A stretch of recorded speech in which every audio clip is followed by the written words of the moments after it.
Hey, babe, what are we talking about today? Today, we are going to talk about how to have a successful money meeting. And we just did this a week ago. So we are fresh with information and we wanted to share what happened in our latest money meeting. We hadn't had one in a while and it showed. And we want other people to have successful money meetings because they really are so important to help get people on the same page, working towards the same goals, and finding the success that you want to find. So we wanted to share that with everybody today. Yeah, the purpose of the money meeting is to obviously one, go through your finances. One of the things that I'm a big proponent of is understanding your cash flow, as far as how much money you have coming in, and then how much money you have going out. And in regards to the money that's going out, where is it going to? And when you talk about the goals that you want to achieve, what are some of the things that maybe you can cut back on, or reallocate your money so that they can better serve you in the way that you're trying to achieve the goals you want to achieve.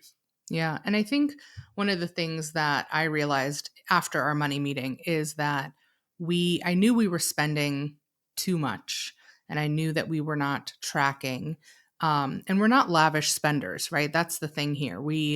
Yes, we buy organic foods and we do like nice things, but we're not out here buying designer things, purchasing expensive cars, but it's the little things that really do start adding up.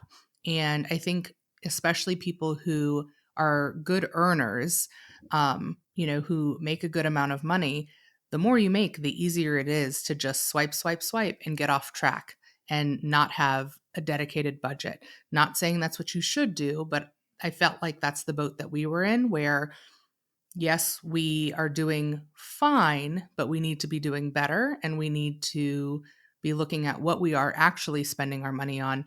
And does that align with our values and our goals and the things that we'd like to do in the future? So it was time for us to sit down and have this money meeting. And I actually asked for it for my birthday. I was like, this is what I want. I said it at like the end of February. My birthday's at the end of April. And I said, I want everything in the portal. I want everything uploaded, upload all the cards, all the data. Let's pull our credit reports, make sure that those are looking good. Let's see where these scores are sitting, and let's really dive in. And I think our money meeting ended up being, close to 3 hours. Again, Yeah, I wouldn't normally recommend going for three no, hours for most people because no, it's probably too much time for, it was a lot.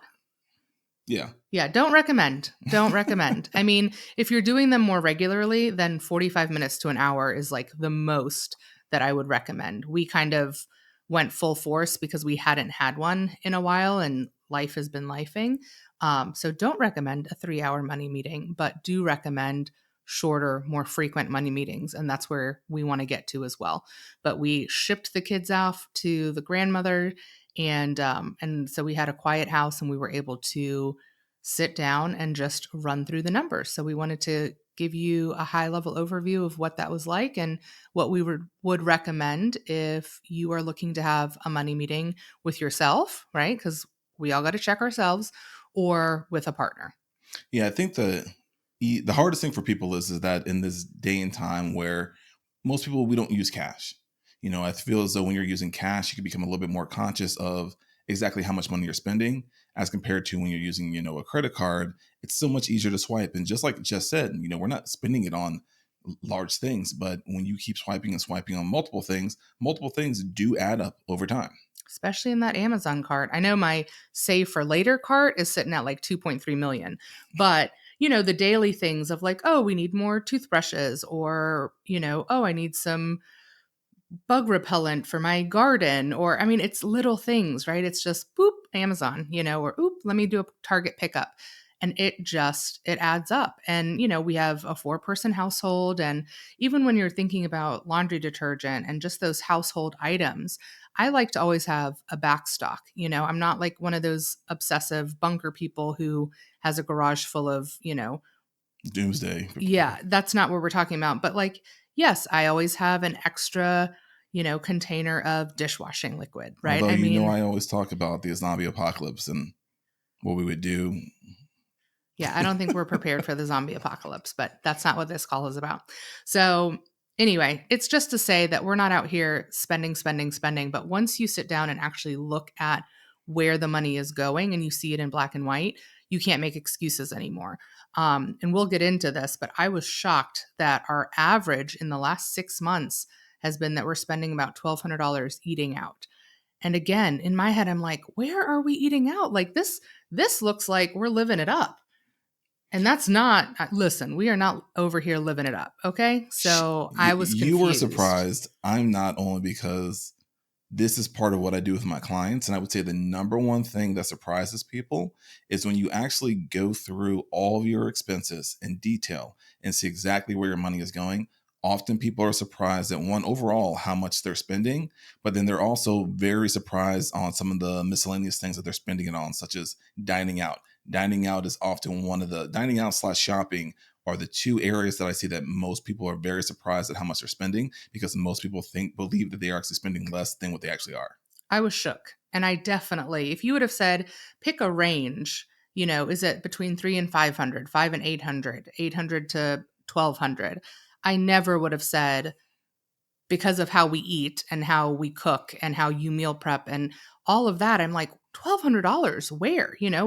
We do once a week, maybe we do Mexican from our local spot. That's $35. Maybe once a week we'll do kava for the both of us. But we were doing it more than that, we realized. Yeah, but that's like $30. Sometimes we'll go and grab a mod pizza for the kids for $10, on a Friday night. Like, again, little things. These were not things where we're like, ooh, I want this $3,400 purse and I want these designer shoes. And it's not that. It's literally just like, we don't want to cook right now. So let's go grab something. And man, does it add up. And there's just no denying it, right? We went through all the categories. I was like, okay, let's look at it from the last 3 months, the last 6 months. The numbers didn't change. And so when it's right in front of your face, that's when you have a choice to make. Do we keep going the way we're going? Or do we look at these numbers in black and white and make a change and decide to pivot so that we can work towards our goals in a faster way? Because at the end of the day, if we're trying to be work optional as quickly as possible, then we do need to make a change. So that's either increase our income or stop our spending. Both is the ideal scenario. Yes, the ideal scenario is both. So we are working on those things. But to get us started, I would say if you're looking to have a money meeting, first and foremost, set the right date and time, right? If you have children at home, you cannot have a a good and uninterrupted conversation when your kids are home. So, can you plan for this money meeting when they're not there? Can you ask them, to be with a babysitter or a family member so that you have an hour, maybe an hour and a half interrupted to sit down and look at your spending, your income, your retirement, your savings, and then talk about your goals in relation to that. Also, one of the important things is if it's on the calendar and you've set that date and time, you can work on getting your head in the right space, because you do need to be in the right mental space to have, I think, this kind of a meeting. Well, the idea is that you want the meeting to be as productive as possible. Mm-hmm. So normally there's going to be some sort of preparation that you would need to do in order to have a productive meeting in the most efficient time frame. And if you don't do those things, then more than likely when you show up to the meeting, you already know, oh, I didn't do the work that I needed to beforehand. This is not going to be, so you're already starting off on on the wrong foot. So I would Right. say that, like she said, set a date, time. If you have children, try to have coverage for them. If they're older or whatever, they can go someplace else. But the idea is that you want to have that one-on-one time with your spouse so that you guys can actually have a productive conversation. Yeah. And what you said too was actually my second point of there might need to be some prep work, right? Are you loading up all of your credit cards and your bills and your mortgage payments and your student loan payments into some sort of a portal where it's going to categorize it for you, make it nice and clean? Are you pulling things into an app? Whatever that looks like for you, you're probably going to have to do a little bit of initial legwork. Even for us, we're using an electronic portal that Brandon uses for work. It's called Right Capital. Um, but we did have to upload all of our account information so that it can pull it in and sync. So he did his, I did mine. We did it over a couple of weeks because, again, we decided on this money meeting, 2 months prior to having it. And he needed to get stuff into the portal. I needed to get stuff in. We both needed to pull our credit reports. These things take time. And so we were gearing up for the meeting by doing a little bit each day. And I think that was really helpful because by the time we had our meeting, we knew that everything was in. And, it's technology. Every now and then there's a little bit of a glitch or maybe an account doesn't pull in. That's fine, but make note of it so that if there's an account that's missing and maybe it's a loan of some sort, you want to make sure that that's accounted for as you're going through looking at that cash flow, budgeting, goals, retirement, etc. So as just said, I have a planning software that I use, for myself and with my clients. It's called Right Capital. It's not something that I would recommend for individuals to use because it is a financial planning software. But the main thing that it has that we were utilizing is an account aggregator. So it allows you to link various accounts, such as if you have a mortgage, your bank accounts, credit cards, any student loans, anything that you basically have an online portal for that you're paying from an expense standpoint. It allows you to link it in there, and it brings all the information into one area, which is great because instead of having to go to several different websites in order to see all this information, you're able to see it in one place. Now, for individuals, you might utilize Mint is no longer available. That has been phased out. However, there is Monarch, Empower, YNAB. Those are some of the ones that do have account aggregators, and I definitely recommend using that because what it does is when you link your credit card and your checking account, it allows it to pull in all your different transactions, and then it categorizes it for you. And that's the big thing there, is having it categorized. So when we were going through all of our expenses, we could see the overall amount that we were spending, but then it also allowed us to easily, select a category such as dining out. And we could see specifically the transactions and the amounts that were for dining out. And I think it's much harder to go through, if you just pull up your credit card statement or your, checking account or whatever it may be, I think it's a much harder process because it's not really organized. So I definitely recommend using some form of an account aggregator to help you out with this.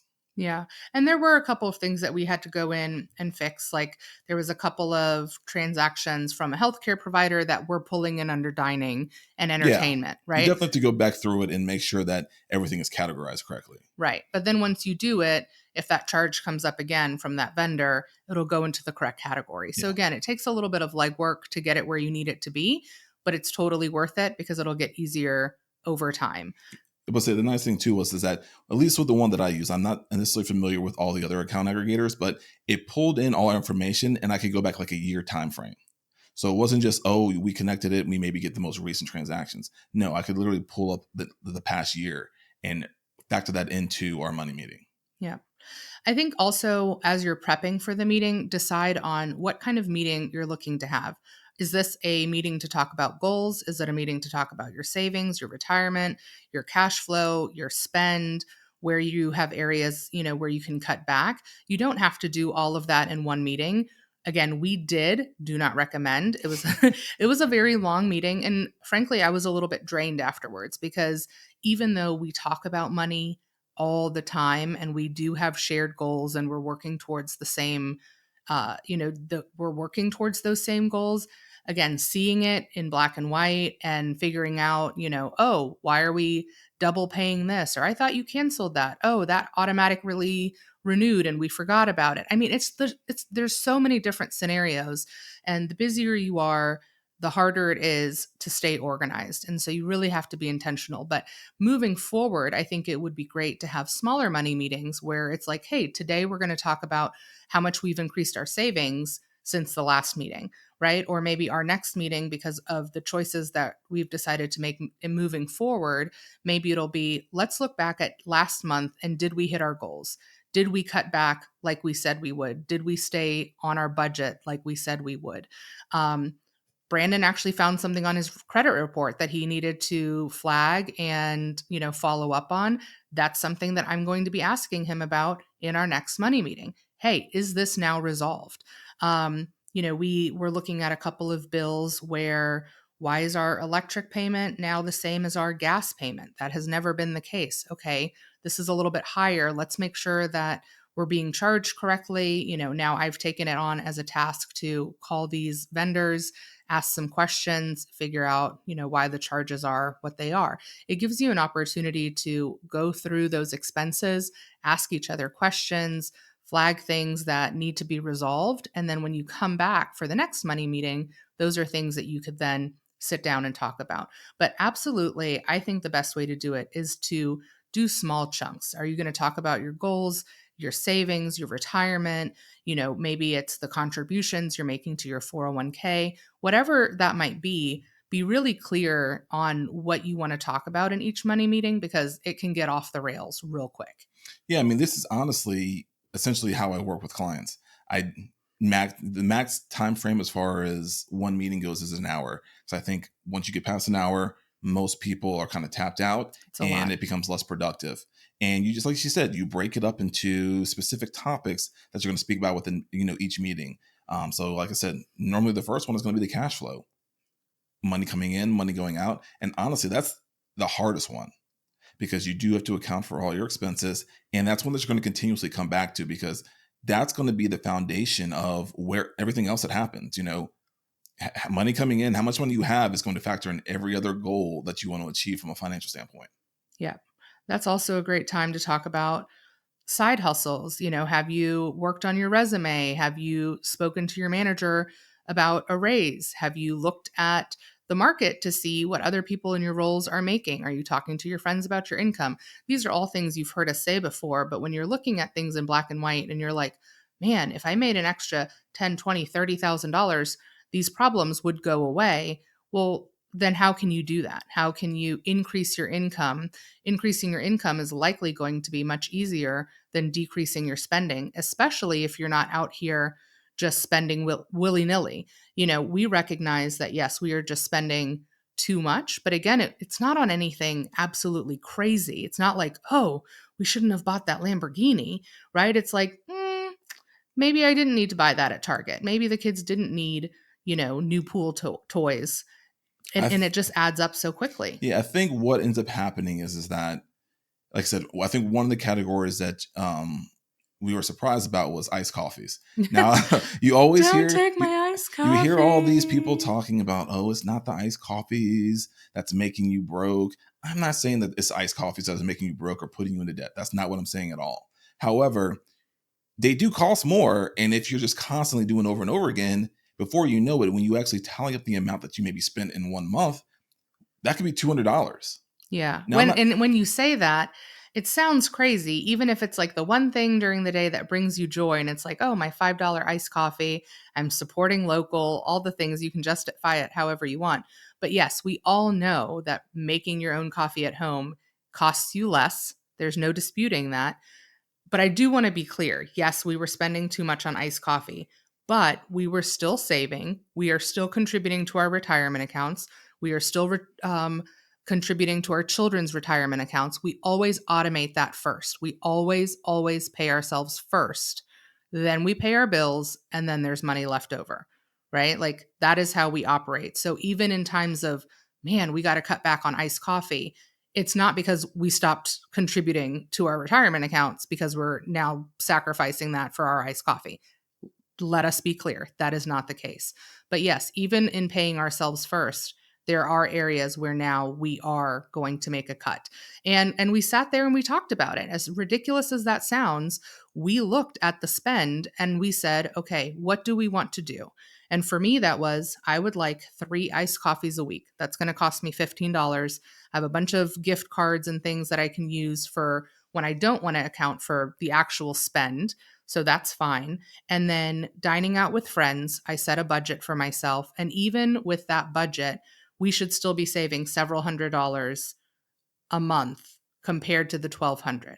So it wasn't, let's eliminate the iced coffee. Let's not eat out ever again. We all know that if you're saying, I'm not going to eat fried chicken, what are you going to think about? Fried chicken, right? So you need to be realistic. And you don't always say fried chicken because I know. We haven't eaten that in years. So but it's one of those things where it's like, if you're restricting so much and you're just going to go cold turkey, I mean, you have to also live your life and you need to be realistic, right? And if you're saying, hey, I don't need 6 iced coffees, but I can do 2 or 3, well, then you're doing better and you are saving money. And then same with eating out. I recharge when I go to lunch with girlfriends. Yeah. So it's not just the monetary aspect right. of it. It's an emotional thing, right? Of like, I get time away from the house. I get to recharge. I get to, give back to my girlfriends. We get to fill each other's cups. And so that was not something that I was willing to give up. However, let's talk about the frequency, even though again, it's not like I have time to do this 3-4 times a week. But let's talk about the frequency. Let's set a weekly budget, and anything that does not get used can roll over into the next month or can go into savings. So we really took the approach of, we're not going to just cut and blanket zero out this category, because that's not realistic. That's not how we want to live life. But we are willing to make the sacrifices and cut back so that we can have, motion towards our goals, but also still get to live life that we want to enjoy. I think what it boils down to is you having clear goals that you want to achieve and the actionable steps that are necessary in order to achieve those goals. Now, once you have that down, once you look through your finances, do they currently align with you being able to achieve those goals?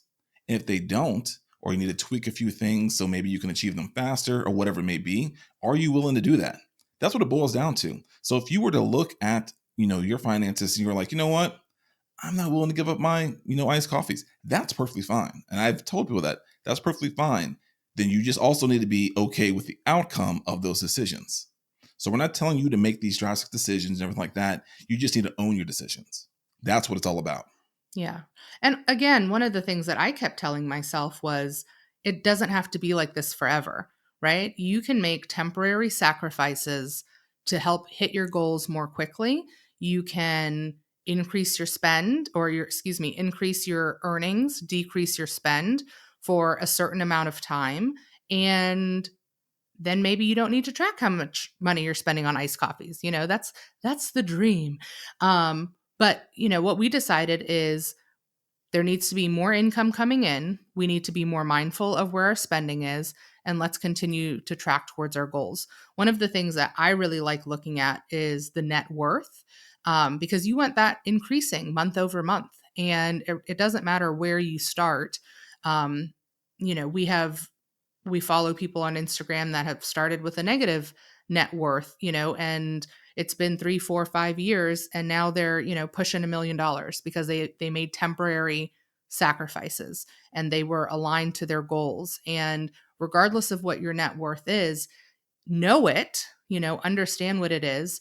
And then what do you want it to be? Because at this age, right, we're elder millennials. I don't want to work into my mid 60s if I don't have to, if I don't want to, right? I want that option to say, you know what? I'm 52 and I've had enough.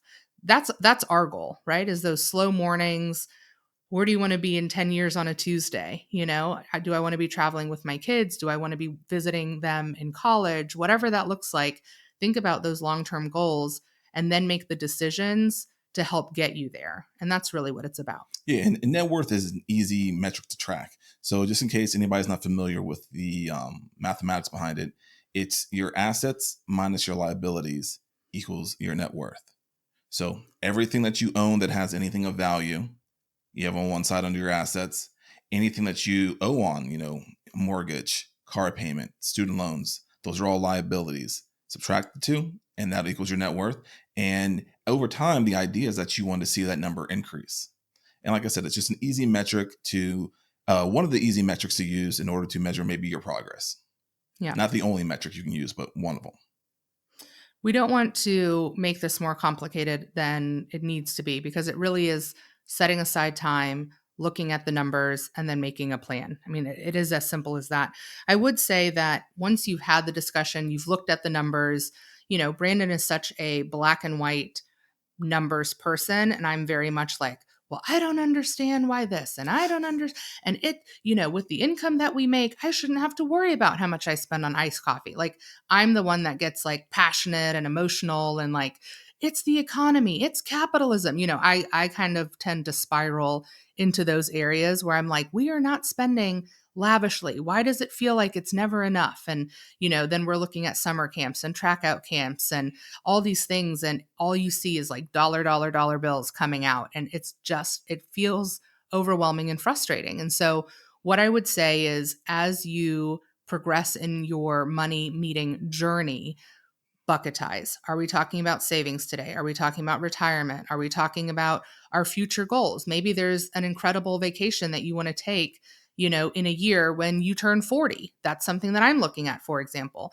Well, A, what do we need to do to help us get there faster? Maybe it's a meeting of, hey, let's look at all of our credit cards. We know we want to go to this property in this country in this time frame. The flights are going to cost this. What points can we use? Hey, for the next year, we're only going to use this credit card to rack up our points so we can, save on this vacation and hopefully pay as little out of pocket as possible. It really doesn't matter what your money meeting is about. You make the rules. Just giving some examples of things that you could, work towards, talk about. Maybe it's, hey, we pulled our credit reports and we're going to sit down, we're going to go through page by page and see what this credit report says and see if there's anything that we need to dispute.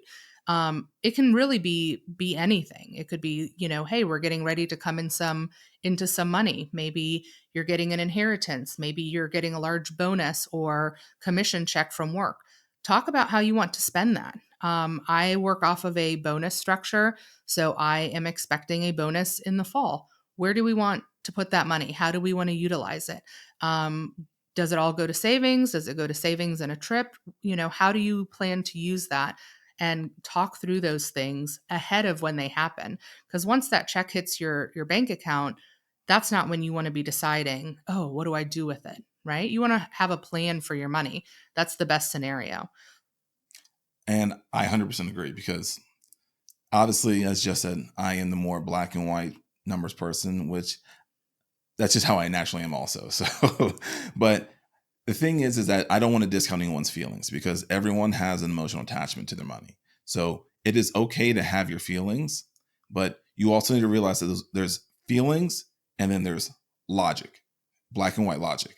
So have your feelings, move past them, and then look at the black and white numbers and figure out a way to move forward. So what ends up happening for most people is that they allow their feelings to just linger and continue on. And that prohibits them from actually making decisions that would better serve them moving forward.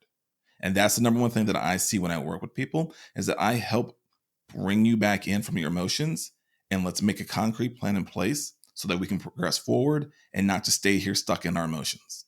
Yeah, there was a couple of times where I would be spiraling and Brandon would be like, "Well, we can't fix capitalism today. So," or like, "We can't fix inflation today. So, let's move on." So Yeah, and he's all those things are real. So I also want to say to everyone, like, life is costing more. That's yes. very real. So, the idea that, oh, when you talk to your parents, like, oh, when I was your age, blah, blah, blah, blah, blah. It's like, no, like, sorry that we can't raise a family of four on a high school diploma. Like, Mm, that's you can't do, not discounting anyone that has only a high school diploma or hasn't gone to college because college is not for everyone. But the idea was that for our generation, we are the most educated and we are making significantly less than our parents did at our age. right. So, and those numbers don't lie either, right? When a carton of strawberries is $6.99 when it's not on sale, I mean, that's kind of crazy. Maybe the discussion is, hey, we only buy fruit that's on sale. Boom, let's try that for a month, see if it saves us any money. I mean, there's a lot of ways to go about cutting costs, right? Do you need all the streaming services? Or, hey, we watch mostly things on Netflix. Maybe we get rid of Hulu for a couple of months and see if that makes a difference. I mean, again, things are temporary. It's not like you have to stick with this for the rest of your life. Also, I would say this from my experience, people that are really good with money and have a lot of money still track their expenses. That's how they were able to grow their wealth and maintain their wealth. They are conscious of where their money is going. So I'm not saying that you need to, day to day be on top of your budget, looking at it through your spreadsheets, whatever it may be on a day to day basis. But you do need to have like a monthly overview of like, where's my money going? And that should continue even once you've hit those goals that you have, because the idea is that it becomes a habit and you don't want to backslide. Right. I also think two more thoughts on this is as you are finishing your money meeting, come up with a plan for the next money meeting. Set your date, set your time. And then again, is there anything that you and your partner need to work on to get prepared for that next money meeting? Is it, hey, I didn't know my login for my retirement account, but next time we want to look at that. So I'll reset my password and I'll be ready to go, right? It could be something as simple as that. It could be, hey, I don't even know how many open credit cards I have right now. So let me go get them out of the safe and let me go write them down and let's double check which ones have a balance and which ones don't. Whatever that is, set the date, set the time, and get prepped so that the time that you do spend together is worthwhile. I also think, and I don't know that we did this, but we have in the past. I think it's always good to start the money meeting and end the money meeting on a positive note, right? So whether you start the money meeting with like affirmations or giving each other a compliment, and then ending the money meeting with, hey, I know that this is not exactly where we want to be right now, but here's what I think we're doing really well. Here's where I think that we can find even more success if we're dedicated. Come up with a way, if you're trying to increase your savings, reduce your debts, whatever that might be. Maybe if you're a visual person, do something where you have a little chart or a graph or something that you and your spouse can look at that is going to hold you accountable, right? Maybe you give yourself a little star from the dollar store on a calendar every day that you save $5. Whatever that is, right? Whatever is going to help keep you motivated, keep you celebrating moving towards your goals together. I think that's something that's really important because you want to look forward to the money meetings. You want to look forward to the progress that you're making. And you don't want these to be like a doomsday, oh, we have to have another money meeting. When you go into it with that attitude, you're not going to be successful and you're not going to sustain the money meetings because you're dreading them. And if you dread it, you don't want to do it and it's going to fall off. So come up with a way to make it something that you're going to look forward to, that you're going to be dedicated to, that you are going to grow together from, and really make it a positive experience. I agree. I don't have anything else to add to that. Well, that's amazing. Well, we hope that you get your next money meeting planned and on the books. If you have one, we'd love to hear about it. Hopefully, you got a glimpse into our money meeting. Again, do not recommend having a 3-hour one. Cut it down into a chunk, have them more often.